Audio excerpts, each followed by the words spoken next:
Salut chers amis, bienvenue sur la chaîne YouTube, les grands noms. Si vous êtes nouveau sur la chaîne, savez ce que vous allez faire, abonne-toi et active la cloche de notification. Le président Patrice Talon, avant d'arriver à la réunion de la CEDEAO, a tenu une conférence au Bénin.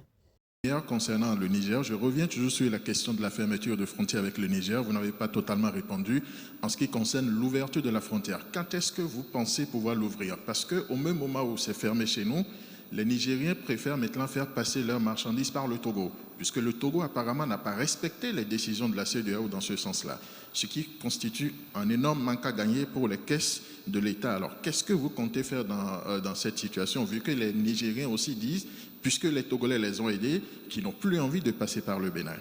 Quel conseil vous donneriez, vous, sur le Niger?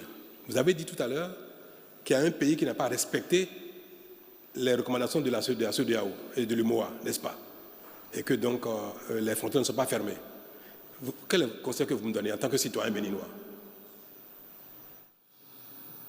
Est-ce que le Bénin devrait aussi ne pas respecter les prescriptions de sa communauté, de l'UMOA ou de la CEDEAO? Quel est votre conseil? Moi, j'ai beaucoup de peine voir ce qui se passe au Niger, au Bénin. Il y a beaucoup d'acteurs économiques béninois qui souffrent de ça. Et le peuple nigérien souffre beaucoup de cela. Chaque jour, chaque matin, ma prière est que ça se règle, qu'on trouve au sein de la communauté une solution rapide. Parce que nous subissons, nous aussi. Alors, donnez-moi votre conseil. Et je ne dirais pas que je vais vous suivre, mais je tiendrai compte de ça. Quel est votre conseil? Monsieur le Président, moi je suis à Parakou. Oui, je suis à Parakou. Oui. Où il y a beaucoup de transporteurs qui souffrent de cette situation.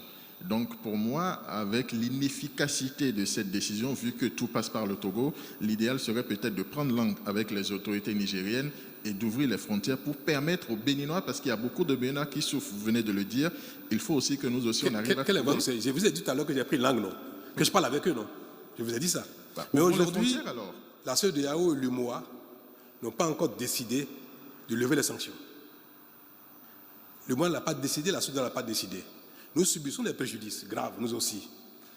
Alors, votre conseil, c'est que le Bénin, également, ne respecte pas non, je n'ai pas les dit décisions. C'est de voir les intérêts du Bénin aussi. Quels sont les intérêts du Bénin dans ces conditions? Et là, vous pouvez Mais j'ai dit la prendre même une chose. décision. Du fait de nos intérêts, il ne faut pas que le Bénin respecte les décisions de la CEDEAO et de l'UMOA, en raison de nos intérêts. Ah, vous n'avez pas dit ça? D'accord. Dans cette situation, il faut réfléchir avant de prendre certaines décisions. Voilà mes amis.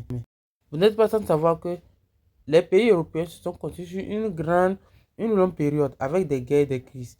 Et alors, avec nos pays qui sont en construction, nous devons tout considérer pour pouvoir éviter un certain nombre de chaos. Sans cette situation, sans les coups d'État, sans les problèmes, nous n'allons jamais construire nos pays.